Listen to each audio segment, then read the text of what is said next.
오늘 성경 말씀은 누가복음 14장 7절부터 11절까지입니다. 청함을 받은 사람들이 높은 자리 택함을 보시고 그들에게 비유로 말씀하여 이르시되 내가 누구에게나 혼인잔치에 청함을 받았을 때 높은 자리에 앉지 말라.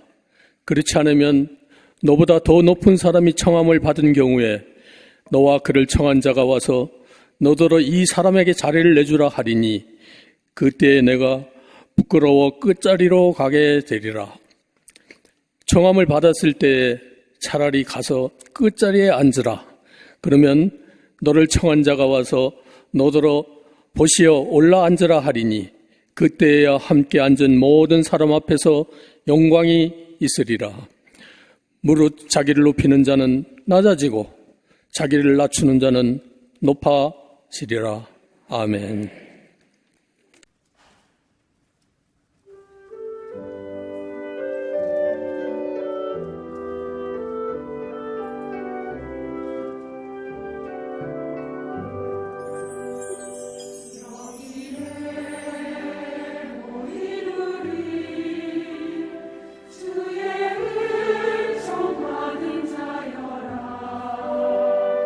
주께서 이 자리에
유대인들이 자녀들이나 그 밖의 사람들에게 진리를 설명할 때에 쓰는 몇 가지의 방법이 있습니다.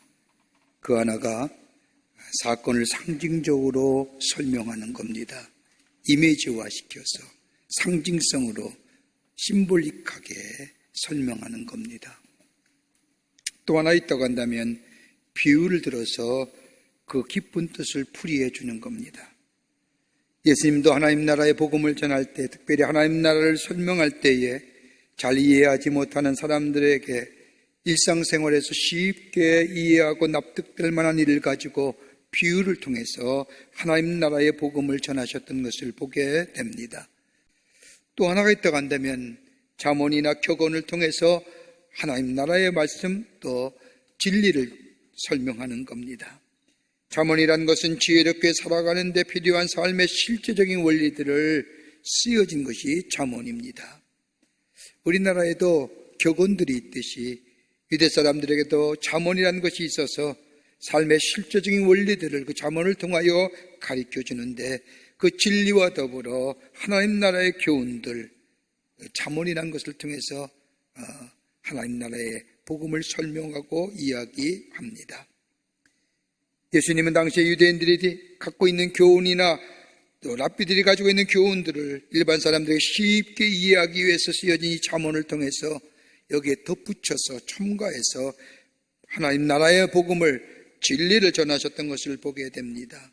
예수님의 자본 즉 격언은 성경에 여러 곳에서 나옵니다. 마태복음 5장에 나오는 마디른 소금의 이야기도 저 유대 사람들이 가지고 있는 잠언 속에 나오는 격언 가운데 잠언의 말씀을 가지고 하나님 나라의 복음을 전했던 것을 보게 됩니다. 마태복음 7장에 나온 좋은 나무와 좋은 열매의 말씀도, 누가복음 2장에 나오는 세술은 세부대라는 말씀도, 요한복음 12장에 나오는 자기 생명을 사랑하는 자의 말씀 또한 잠언의 말씀을 가지고 하나님 나라의 복음을 전하셨던 것을 보게 됩니다. 오늘 우리가 읽은 이 본문의 말씀, 우리가 너무나도 잘 알고 있는 예수님의 말씀 가운데 하나입니다. 무릇 자기를 높이는 자는 낮아지고 자기를 낮추는 자는 높아지리라고 하는 말씀, 예수님이 이 말씀을 설명하기 위해서 한 이야기를 이끌어 가십니다. 바리새인이 예수님을 자신의 집으로 초청합니다. 왜 초청했는지 본문에는 나오지 않지만은 안식일에 예수께서 바리새인의 한 주령의 집에 떡잡수로 들어가시니라고만 기록되어 있습니다. 왜 바리새인이 예수님을 자신의 집으로 초대했는지 자세히 나오지 않지만 예수님의 제자가 되고자 함도 아닐 겁니다. 예수님을 존경하거나 사랑하는 것도 아니요, 그렇다고 해서 예수님의 사역에 동참하기 위해서 예수님을 자신의 집에 초대한 것도 아니었을 겁니다. 아마도 하나님의 아들이요 메시아요 많은 사람의 그리스도이신이라고 외치는 그 예수님을 자신의 집으로 초대함으로 자신을 드러내고자, 많은 사람에게 나타내고자 했을 것입니다.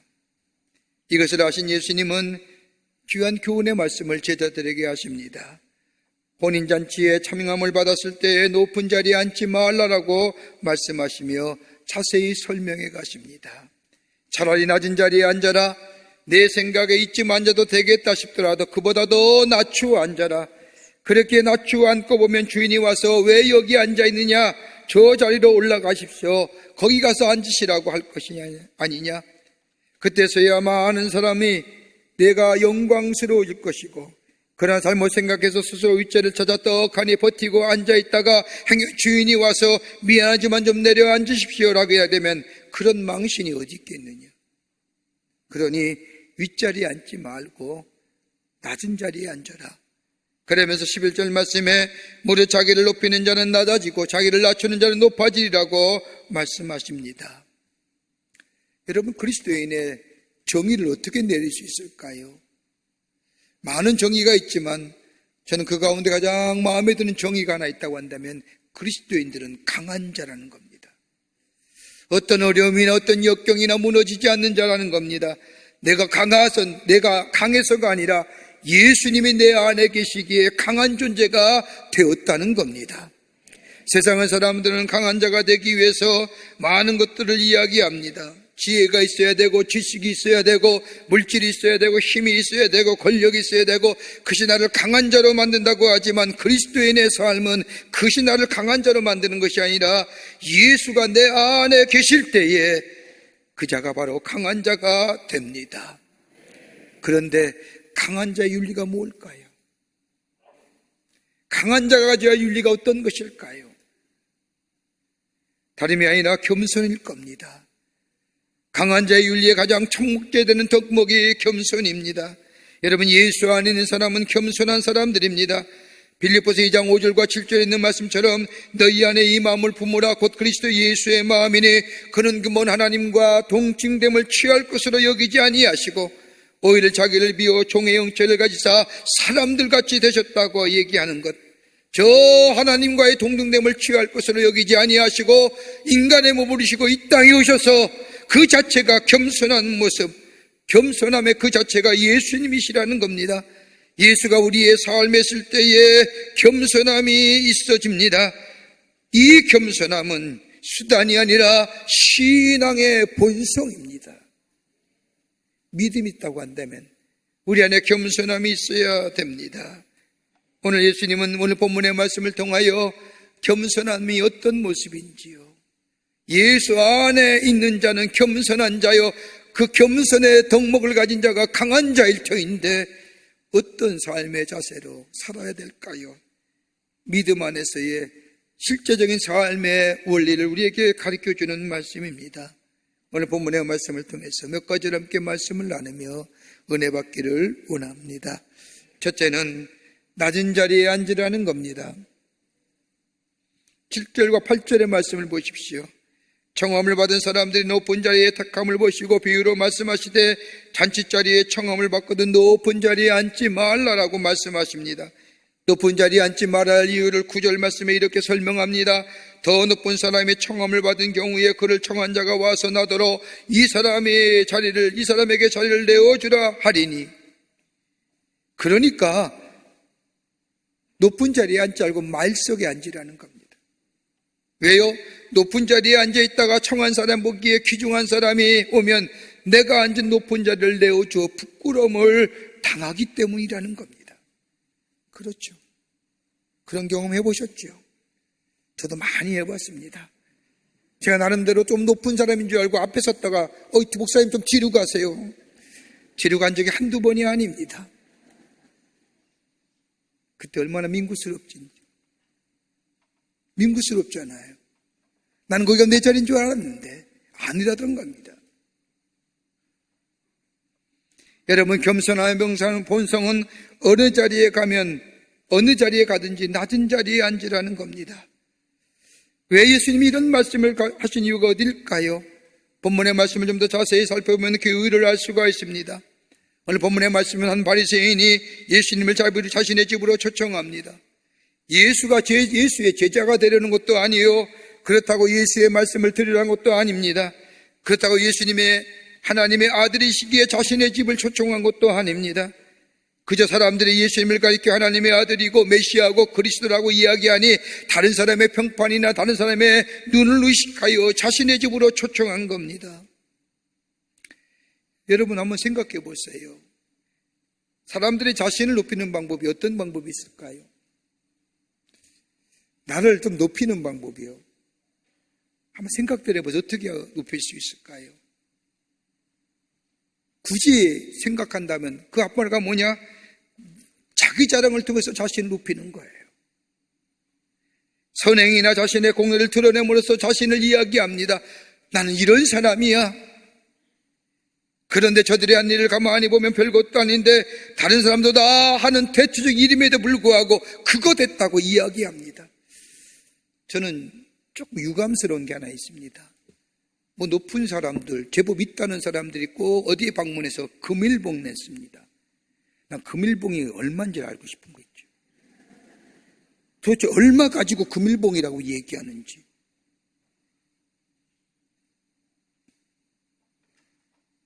다 할 수 있는 일을 가지고 별것도 아닌 거 가지고 남들은 그보다 더 많이 하는데 자기 자랑을 통해서 자기 드러내는 겁니다. 또 하나 또 간다면 권세 있는 사람이나 힘 있는 사람과의 관계를 통해서 자신을 높이는 겁니다. 많이 하죠. 난 누구 알아? 나 어떤 사람과 알아? 내가 아는 사람이 어느 자리에 있어?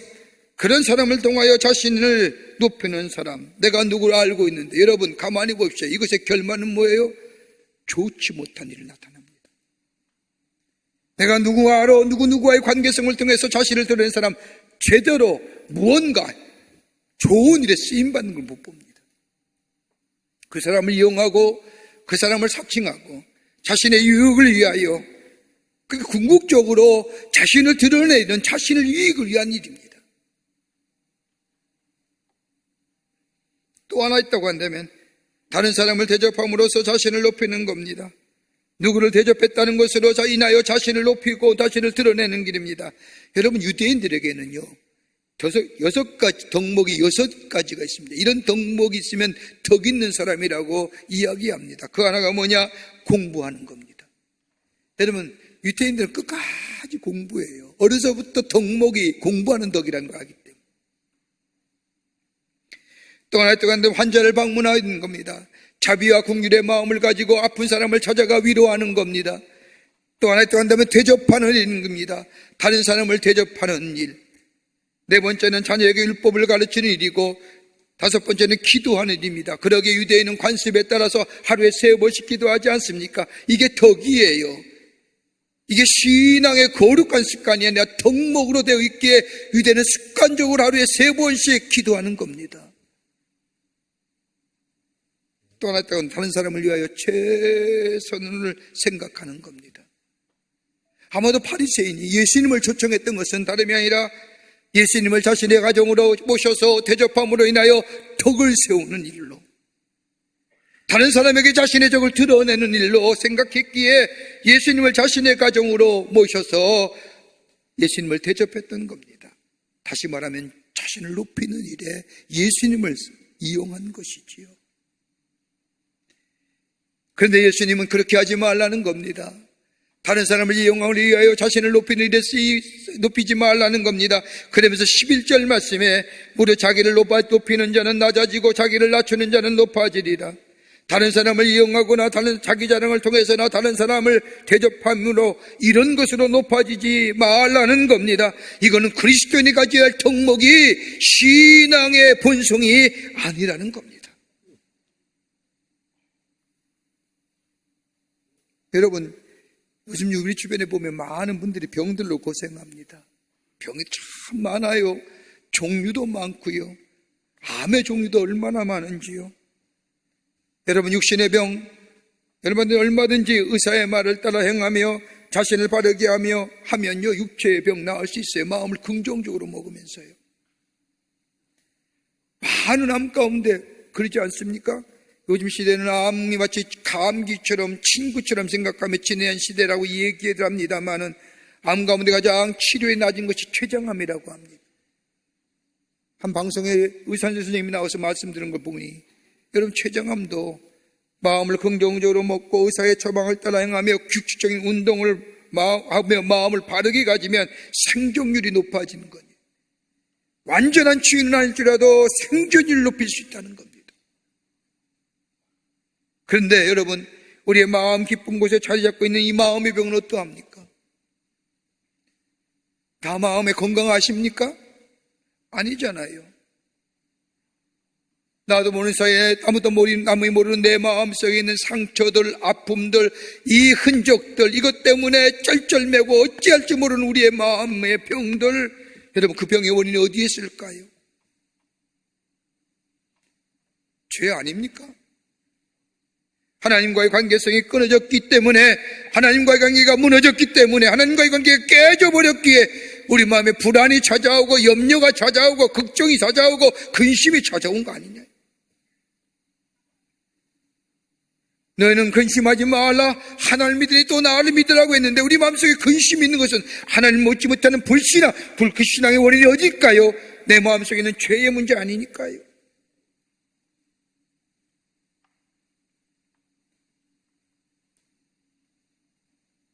하나님의 관계성이 단절됐기에, 하나님을 떠났기에 우리 마음속에 죄라는 것, 그러기에 우리 안에 불신앙의 모습, 그로 인하여 파생되는 우리의 마음의 병이 얼마나 많은지요.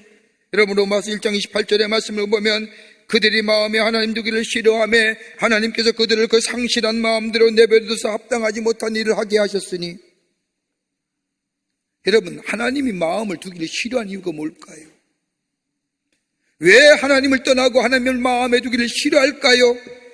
그 이유는 1장 24절의 말씀에 있습니다. 로마서 1장 24절의 말씀을 보면 하나님께서 그들을 마음의 정욕대로 더러움에 내버려두사, 정욕이 뭘까요? 욕망이라고 얘기할 수 있는 마음의 바람, 내 소원, 내가 원하고 내가 바라고 내 뜻들, 내 마음의 갈망들. 여러분, 우리 마음의 갈망이 어떤 것들일까요? 우리 다 하나님의 사람이지만 매일매일 순간순간 하나님의 뜻을 이루어 살며 하나님의 뜻이 이 땅 위에, 하나님 나라가 이 땅에 이루어지기를 원하고 바라고 소원한 사람 얼마나 될까요? 목사인 나도 간혹 잊어버리고 살 때가 얼마나 많은지.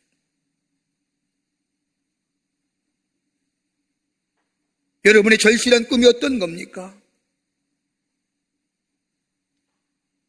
그들이 마음의 정욕대로 내버려 두셨다는 것은 그들이 물질이든 명예든 그 어떤 것이 그냥 이루게 그냥 내버려 두셨다는 겁니다. 그런 다음에 생기는 우리의 마음이 어떤 걸까요? 다름 아닌 내 의의와 내 의지와 내 노력과 내 자랑과 그게 쌓여져 교만함 아닐까요?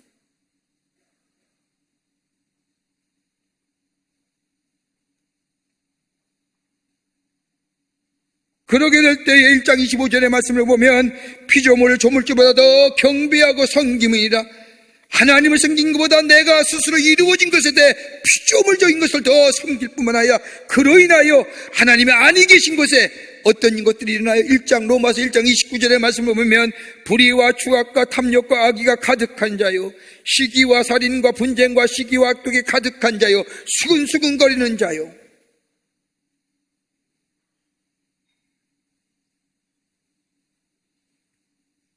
우리 마음속에 교만함이 있을 때 이런 죄 얘기는 거예요.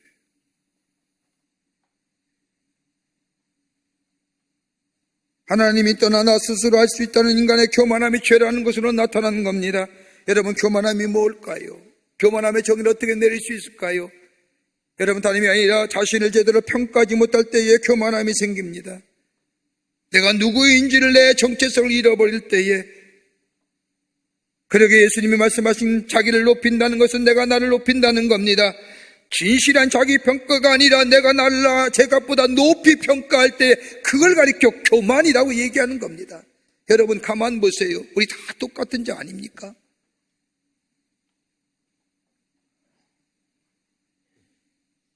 여러분, 우리의 정체성이 어떤 겁니까? 우리는 죄와 진노로 죽을 수밖에 없는 존재입니다. 이미 죽어야 할 존재입니다. 그런데 예수님께서 하나님이 우리를 사랑하시기에 예수님을 이 땅에 보내주셔서 우리의 죄를 대신하여 십자가에 달려 죽게 하시고 그로 인하여 우리의 죄를 용서하실 뿐만 아니라 우리를 하나님의 의로 덧입혀 주셔서 하나님의 자녀라, 하나님 나라의 권세 잡은 자라, 우리의 삶의 존재의 양식을 바뀌고 삶의 양태를 바뀌어주셔서 내로 하여금 하나님의 뜻, 하나님 나라를 위해 살게 하셨던 우리의 삶, 이미 죽어야 될 사람이에요.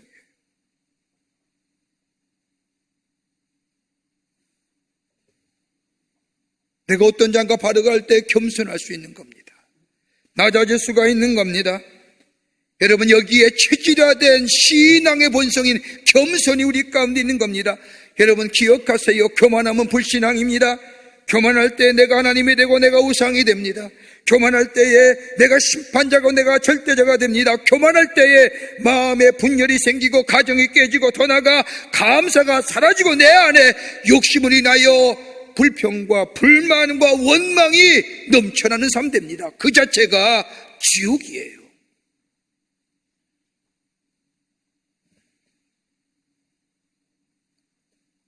겸손은, 신앙의 본성의 겸손은 신앙 안에서, 예수 안에서만이 가능합니다.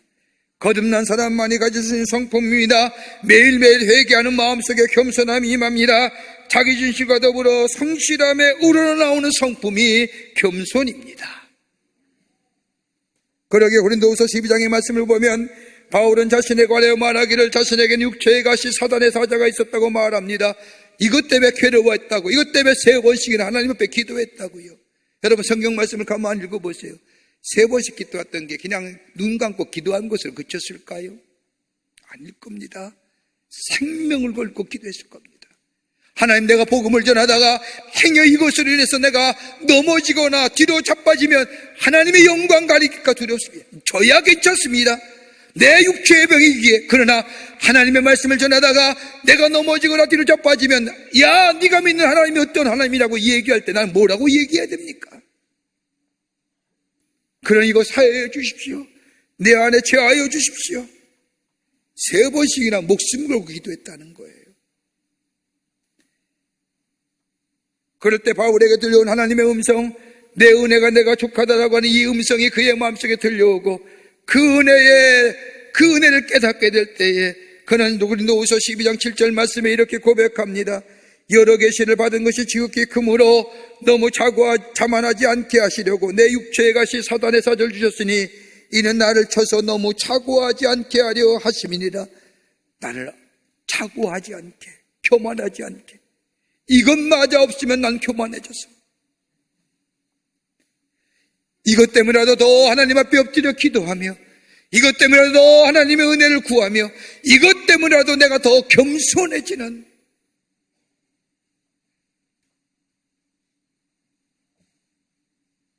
이것 때문에 나를 겸손하게 만들고, 그래서 이것 때문에 내가 은혜가 은혜되게 되고 그 은혜의 능력이 나로 사명으로 되어서 하나님 앞에 영광을 돌릴 수 있다고 한다면,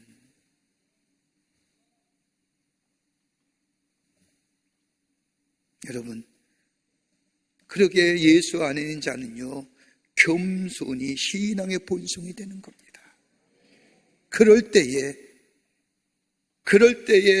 하나님 나라가 이 땅에 이루어지고요, 하나님의 뜻이 우리를 통하여 이 땅에 선포되어지는, 우리 안에는 그로 인하여 의와 희락과 화평이 넘쳐나는 하나님 나라의 백성의 삶을 살아가는 복된 인생 됩니다. 그 어떤 것이 우리를 겸손케 하지 못합니다. 내가 누구인지를 분명히 알게 될 때에, 십자가의 은혜 안에서 내가 새롭게 된 자임을 고백하게 될 때에 거기에 겸손함이 있어지고, 그로 인하여 내 안에 주의 주시는 놀라운 은혜 안에서 주의 주신 사명을 감당할 뿐만 아니라 예수를 증거하며 예수 안에 거하는 복된 인생이 되는 줄 믿습니다. 2번째는 섬기려 하는 사람입니다. 섬기는 자예요. 오늘 11절 말씀을 보면 무릇 자기를 높이는 자는 낮아지고 자기를 낮추는 자는 높아지리라고 하는 말씀은, 낮추는 자라는 말씀은 스스로 낮추는 자를 말합니다. 스스로 높일 때에 다른 사람을 낮추게 됩니다. 여러분 가만 보세요. 내가 높아지려면 다른 사람 낮춰야 돼요.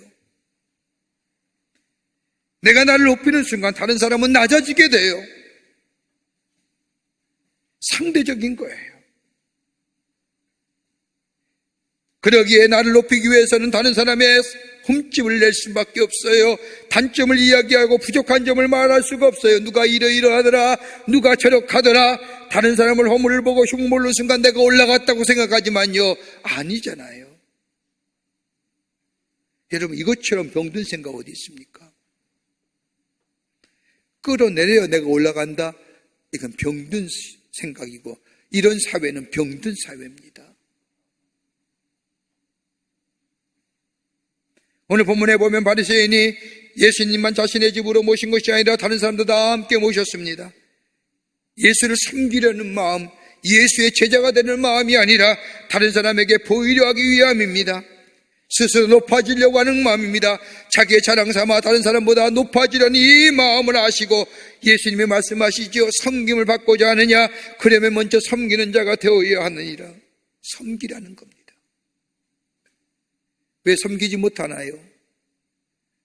섬기지 못한 이유가 어디 있을까요? 한번 생각해 보십시오. 우리가 일상의 생활에서 아마 이런 걸 거예요. 교만함 때문에. 교만한 자는 절대 못 섬겨요. 또 하나 있죠. 자기 우월감 가진 사람이에요. 나는 특별하다고 하는 특권의식에 가지고 사는 사람, 절대로 섬김이 없어요. 섬김 받으려만 하지요. 아무것도 없는 사람이 나는 특별하다고 생각하는 경우에 많이 있는데 이 사람 마음은 병든 마음의 사람입니다. 뭐가 특별해요? 우리 다 특별한 존재인가요? 하나님 안에서 하나님의 은혜를 받은 특별한 존재이지요. 그런데 다 똑같잖아요. 예수님이 가르친 주의 기도를 가만히 보십시오. 마태복음 6장 이후에 나오는 예수님이 가르친 주의 기도를 보면 첫 번째로 제자들에게 뭐라고 가르칩니까? 하늘에 계신 우리 아버지. 우리 아버지의 하나님은요, 나의 하나님도 될 뿐만 아니라 다른 사람의 하나님도 돼요. 나는 특별한 하나님의 은혜 안에서 하나님의 자녀인데 이건 내하고 하나님과의 수직적인 관계 속에서 얻어지는 거지요. 다른 사람도 똑같이 하나님의 자녀요, 하나님의 백성이 될 하나님의 특별한 은혜 가운데 그 상대적인 거예요. 하나님 보시기에 다 똑같이 구원받아야 할, 똑같이 사랑받아야 할 존재예요. 하나님과 나와의 관계 속에서는 수직적인 관계이기에, 절대적인 관계이기에 하나님이 나를 사랑하시고 나를 하나님의 자녀에 대해 삼으셨다는 것에서 감격과 감사와 하나님에 대해 은혜의 기쁨이 넘쳐난 삶지만 상대적 관계, 저도 다른 사람도 똑같은 관계예요. 그러게 하나님을 뭐라고요? 우리 아버지라고. 이게 기독교의 평등 사상이에요. 다 똑같아요. 저도 하나님의 구원을 받아야 할 자이고 저도 죄인이며 저도 하나님의 사랑을 받아야 할 자인데, 근데 뭐가 특별해요? 우리가 다 죄인인데. 교육 밖에 이런 보고가 있습니다. 어린아이들이 어려서부터 너는 특별한 아이야, 너는 다른 아이야, 넌 좀 특별해, 이렇게 말 들은 아이와 그렇지 않은 아이를 차이를 보니까요, 넌 특별한 아이라고 얘기 듣고 자란 아이가 거짓말 더 많이 한대요. 왜요? 기대치가 있으니까. 선생님과 부모의 기대에 어긋나지 않으려고요. 여러분, 특별한 것 없어요. 우리 다 똑같아요. 하나님 앞에서 구원받아야 할 백성이고 구원받았고, 하나님의 사랑받아야 할 백성이고 사랑받았고, 우리 죄인이지만 우리 의롭다 여기시는 하나님의 은혜 안에 사는 거고요. 왜 섬기지 못해요? 가졌다고요? 얼마나 가지셨습니까? 아신다고요? 얼마나 아십니까? 여러분, 건자고 축풍낙엽이란 이야기처럼 여러분, 건자 있으면 얼마나 있습니까? 가을바람에 그저 떨어지는 것이 겁과 저 축풍낙엽인데요.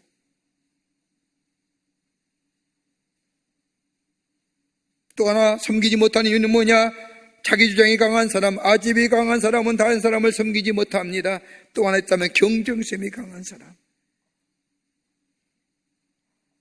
그런데 예수가 그의 삶 속에 임하게 될 때에, 예수가 그의 삶의 주인 됐을 때에, 예수의 마음이 그의 마음 속에 있게 될 때에, 여러분, 예수의 마음은 섬기는 자의 마음이고 섬김을 받으려 하심이 아니라 섬기려 하시고 대성물로 주려주던 그 예수가 그의 삶 속에 주인 되어줄 때에 그의 마음 속에 예수의 마음이 자리 잡고 예수의 마음이 자리 잡을 때에 섬기는 자의 모습. 그러게 예수 믿는 자는 뭐 하는 자예요? 섬기는 자라는 거예요. 그럴 때 예수가 증거되는 겁니다. 기독교 상담 심리학의 새로운 장을 연 하워드 클라인벨 박사가 쓴 책 가운데 웰빙, 뭐랄까, 잘된 존재, 잘 사는 존재, 어떤 사람이냐? 웰빙이란 책을 보면 인간에게는 강력한 힘 4가지가 있다는 겁니다. 하나는 뭐예요? 지배하는 힘입니다. 지배력, 이거 강력한 힘입니다. 여러분, 우리 마음속에 다 가지고 있는 힘이에요. 누군가 남의 것을 지배하고자 하는 마음. 또 하나 한다면 공격력, 공격하자고 하는 마음. 세 번째가 있다면 베푸는 능력입니다. 네 번째가 있다면 함께하는 능력입니다. 그 가운데 가장 강력한 힘이 뭐냐? 함께하는 능력.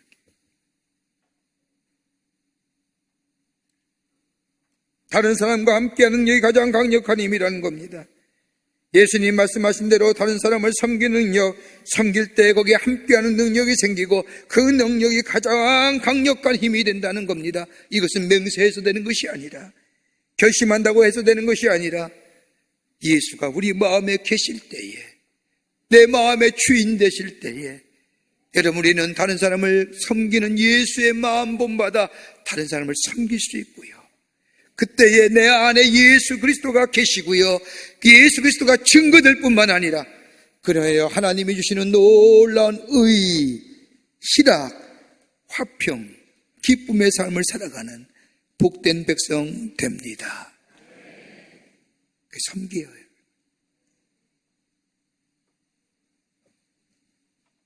끝으로 예수님이 높여주신다는 겁니다. 이런 자에게 예수님이 높여주세요. 겸손한 자, 섬기는 자 하나님이 높여주십니다. 10절 후반부의 말씀을 보면, 그러면 너를 창한 자가 와서 너더러 버치어 올라앉으라 하리니, 낮은 자리에 앉아있는데 청한 자가 알아보고 찾아와서 버치어 왜 여기 앉아있어? 저 높은 자리에 앉으시오 하고 데리고 높은 자리에 앉는다는 겁니다. 여러분, 무슨 얘기일까요? 내가 스스로 낮출 때 하나님이 높여주신다는 겁니다. 내가 스스로 높인다고 해서 높아지는 것이 아니라 높이는 자는 따로 있는 겁니다. 누가 높여요? 주인이 높이는 겁니다. 청한 자가 높이는 겁니다. 내가 높아지려고 해도 내가 높아지는 것이 아니라 주인이 나를 높아지게 하면 높은 자 되는 겁니다. 주인이 나를 낮은 자로 여기면 낮은 자 되는 겁니다. 누가 정하느냐? 주인이 정하는 거예요.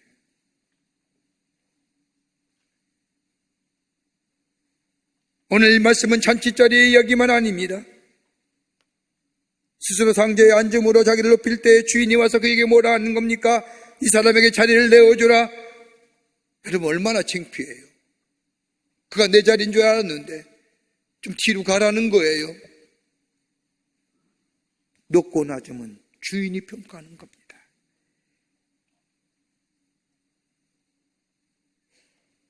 어떤 사람은 스스로 낮아지는 것이 마치 내가 손해보는 것처럼 생각하고 이것을 어떻게 해서든지 만회보려고 스스로 높이려고 변론하고 변명하고 이야기하지만, 여러분, 그러면 그럴수록 추해지지 않습니까?